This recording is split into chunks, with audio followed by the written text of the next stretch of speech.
I snagged your rich husband. The first call I received from my younger sister Lois, who hadn't replied to any of my messages, came just before our mother's funeral. I just got back from Hawaii with Keith. I brought you some chocolate souvenirs. Enraged at her thoughtlessness, I lost control and yelled at her in front of the entire family. "You can have my husband, just get to the funeral already." Taken aback by my outburst and what I'd said, Lois could only respond with a bewildered "what?" from the other end of the line. After giving her the address of the funeral home, I angrily hung up. I knew she'd try calling back, so I turned off my phone, sat down in the seat designated for the family, and tried to gather myself. My name is Emily, and I just turned 38. I grew up in a family of 4, my parents and my sister, who's 6 years younger than me. My parents were strict, especially with me, the eldest, but they always spoiled Lois because of her charming looks. Whenever Lois wanted something, she would flash an irresistible smile and say, "Emily, I want this," and I would almost always give in. Regrettably, this habit persisted even after she grew up, and she became an extremely troublesome sister. My father passed away due to illness 8 years ago, and my mother received a terminal diagnosis about 6 months ago. She had been in and out of the hospital. I married Keith, a senior colleague from work, 2 years ago, and moved away from my family home to an apartment near my office. Over the past 6 months, I was driving an hour each way to take care of my ailing mother in between work. Lois had moved back home and quit her job a year ago after breaking up with her then boyfriend. Still, she insisted that I was better at caregiving and kept pushing the responsibility onto me. So I took a month off from work to care for our mother, but despite my best efforts, she passed away 2 days ago. And where was Lois? She had jetted off to Hawaii a week prior. I tried my best to convince her not to leave, but she wouldn't listen and went off anyway. At the funeral, after the priest finished speaking, friends and family began to pay their respects. It was a testament to my kind-hearted mother that not only relatives, but many of her friends also came to mourn. Several colleagues from my company also showed up. "I'm sorry for your loss." "Thanks. I'm just grateful that you allowed me to take time off to spend with my mother in her final moments." He's my father-in-law, the president of the company I work for. He's been extremely understanding about my situation and has helped me a great deal. "But where is Keith? I haven't seen him here." "Well, he's been overseas on a business trip since last week and I haven't been able to reach him." "Oh, I see. I'll ask the sales manager about it." For the large company he runs, Keith and I are in different departments. Keith works in sales and he constantly complains, "I'm always busy with business trips." I tried to understand that he was not here during this difficult time, but I was anxious about having to handle everything on my own, and without being able to contact him or my sister. Meanwhile, my father-in-law took time out of his busy schedule to attend the funeral, and his support almost brought me to tears. I felt so grateful for it. I had to hold back the tears that were almost overflowing. In the limo heading to the crematory with the rest of the family, I turned my phone back on, hoping that Keith might have tried to contact me. To my surprise, there were nearly 30 voicemails, most of them from Lois. Answer your phone. You can't just make up some ridiculous lies because you're upset that I took Keith from you. What I heard was her yelling voice. She took Keith from me? Have I heard something like that? When she called before the funeral, I was too preoccupied with the handling of the mourners to comprehend properly what she was saying. Lois and Keith are having an affair? No, that can't be true. I was startled and felt sudden agitation. Does that mean Keith was on a trip with her? Seriously? When I hastily checked the voicemail, there were several from my husband. "Emily, I'm so sorry, but you're a strong woman. You can survive on your own, but Lois, I need to support her, so let's break up." Hearing his message that sounded almost like a line from a soap opera, I heard myself mutter, "I wish I hadn't heard it. Why did I have to find out that my husband and sister were having an affair and having a great time in Hawaii during my mother's funeral? You need to come right away if you want to say your final goodbye to Mom. We're already heading to the crematory." I reluctantly called my sister and told her so. "That is not funny. Stop lying. You're just bitter because I took Keith from you." But it's the truth. "You must be upset about losing your husband. Yeah, he's the next company president and rich. I understand how you feel, Emily. So? But there are good lies and bad lies, You're an adult. You should know better." I never thought I'd hear that from you. I was surprised. though I didn't know that you and Keith had been cheating. I bet. Lois sounded really happy. Ever since we were kids, she would play tricks on me and laugh out loud when I fell for them. I sighed in frustration. Anyway, it's not the time for this. If you want to say your final goodbye to Mom, come now. I'm tired of that lie. Then why do you have Keith ask his father? On the other end of the phone, the two of them sounded like they were having a discussion. They probably didn't expect me to bring up his father. My husband, who was apparently right next to Lois, took the phone. Emily, is that true? If you don't believe it, do whatever you want. I'm hanging up now. After a while, we arrived at the crematory. This is my last moment to say goodbye to Mom, and my mind is a mess. With the rush of these past few days and the grief of losing my mother, I no longer knew what to do, and I found myself with tears streaming down my cheeks. Seeing me like this, one of my relatives patted my back saying, "Your mom would surely be grateful to you, Emily. You took good care of her until the end." I stood in front of my mother's casket and said my final goodbye. "Mom, thank you for everything. I'm gonna miss you so much." It was right at the moment when her casket was carried out for the cremation. "Wait a minute, where's Mom?" With a loud voice, my sister and husband rushed in. When Lois saw the casket disappearing behind the doors, she tried to cling to it, but the doors are closed mercilessly in front of her. "No, I haven't said goodbye to Mom yet, stop it!" Lois was wailing, and Keith was standing behind her, stunned. "We should move as it's disturbing to others." "Why didn't you tell me, Emily? I couldn't see Mom at the end. It's your fault." "My fault?" "Absolutely. If it was this bad, you should have told me earlier. You never said anything." I can't count how many times I've explained our mother's health condition to Lois. Every single time she'd just brush it off saying, "I don't know how to handle any of this. I'll leave it to you, Emily." "That's right. This all happened because you didn't explain how serious your mother's condition was. It's your fault." Even my husband, Keith, started blaming me. I stared at them in fury. "Then what were you two doing all this time?" I raised my voice. Gasping, they finally fell silent. "If you can't say it, I will. You were on a fun-filled, romantic getaway in Hawaii together, weren't you?" The relatives started to murmur as they had been observing this in disbelief. Up until now, whenever relatives asked, "What's wrong with Lois?" or "Isn't Keith coming?" I've been making excuses for them so that they wouldn't look like the bad guys. "Mom, I'm sorry. I really wanted to say goodbye to you more quietly." Apologizing in my mind, I knew I had to clear up things here and steeled myself. When exactly did this affair start? You knew I was on leave, caring for Mom, right? I was having a hard time. I asked for help numerous times, but all you two did was spend fun time together, didn't you? "Enough, it's all your fault, Emily. It's because you didn't keep Keith close enough." What's that supposed to mean?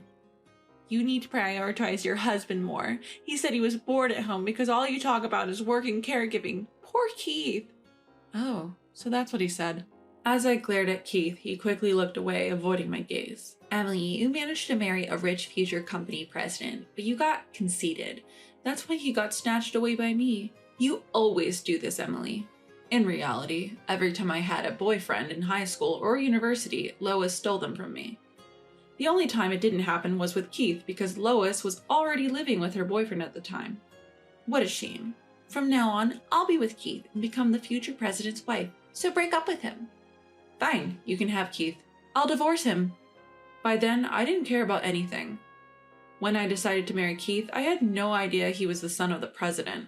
He was working at a regional branch and came to work at the headquarters in my department. Keith was bright, friendly, and good at connecting with everyone, quickly becoming a part of the team. I started to have feelings for him as he approached me.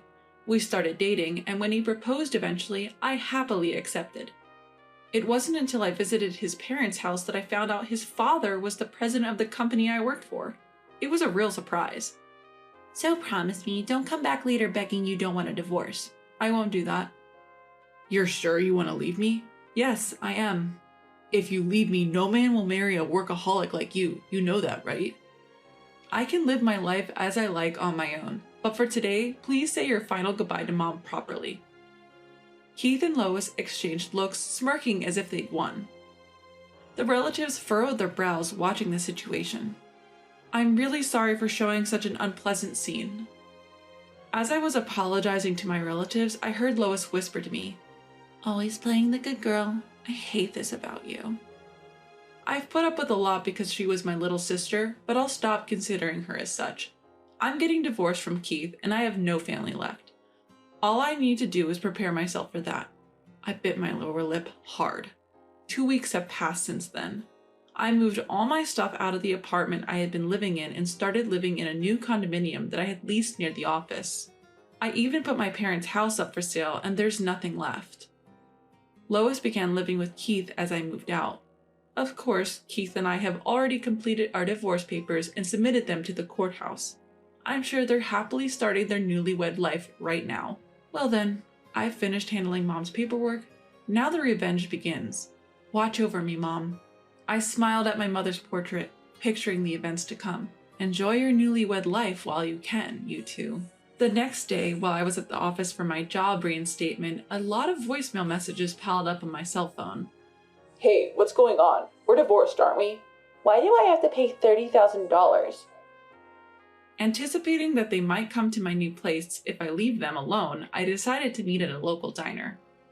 As soon as we started talking, Keith was frothing at the mouth and yelling, I received a document from a lawyer. What's this all about? We're already divorced, aren't we?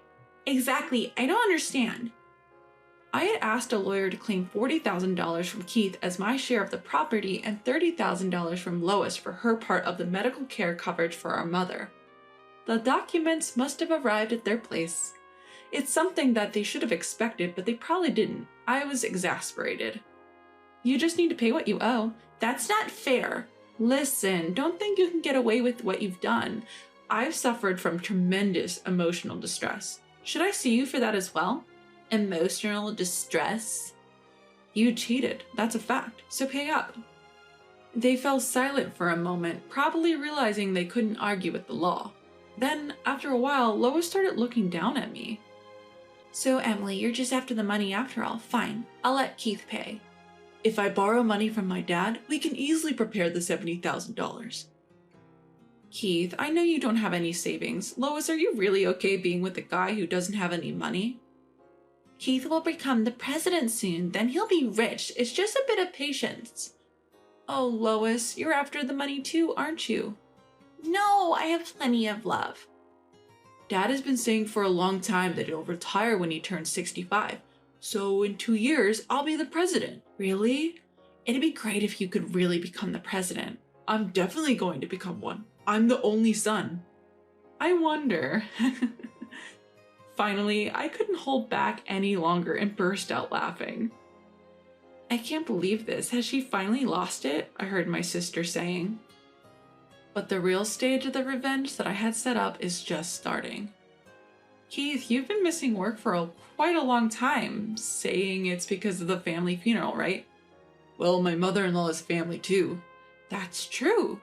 But the company knows what you've been actually doing. Huh? You don't know that your father was kind enough to attend Mom's funeral, do you? I had purposely not informed Keith and Lois about this, so Keith believed that his father knew nothing about what was going on. I've let the company and the president, your father, know that you lied about taking family leave for caregiving and went off to Hawaii with your mistress instead. Oh, that was... You never did any caregiving at all.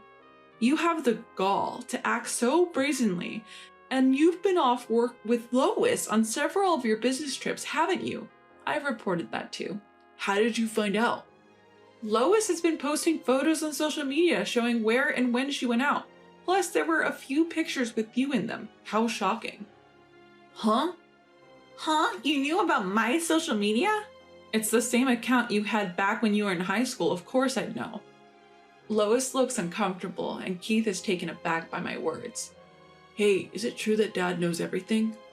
Just as my mother was family to you, your father considered her his family. And of course he would know about the family funeral, as it should be reported to the company. Even after the funeral, he cared about me and had contacted me several times. So I had reported all the past events to him. He is quite furious. Also, he said he has absolutely no intention of making you the next president. Huh? But I'm his son! He said he doesn't remember ever saying that our company follows the principle of hereditary succession. Also, he told me to convey that he doesn't need a son who would do such disloyal acts. Huh? So Keith isn't going to be the president? As I silently smiled at them, their faces turned pale. I decided to press them even more. And just to let you know, I'm becoming the president starting next month. Huh? Actually, I had just received the official notice from the president and my superiors at the company. I have officially been appointed as the new president. There is no way they'd let you become the president. If you think it's a lie, why don't you call your father right now and ask? Keith is frantically calling his father. Lois, his new wife, is watching anxiously. So, Emily is becoming the president. It was true. So, I can't become the president's wife? If I knew that, I wouldn't have stolen you from Emily. But you just told me you love me. That was including your money.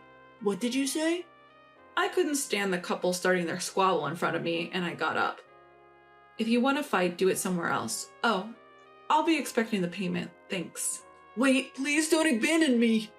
Please support me, sis. I apologize. I deftly sidestepped the hands that the two of them stretched out in desperation and left the place. After that, the two of them ended up getting a divorce. My ex-husband Keith was demoted by his father and eventually quit his job. Now he's working part-time jobs every day to pay what he owes me. Lois is said to be working in a bar at night. Apparently she was doing well at first, but she was fooled by a bad man and ended up in a terrible situation. I've become the president. That being said, it's for a small company that's like a tenant in the main company building, a subsidiary in the caregiving industry that was established based on the proposal I submitted during my caregiving leave. Still, the caregiving business is expected to expand in the future, and I'm expected to do well. I'll do my best from now on.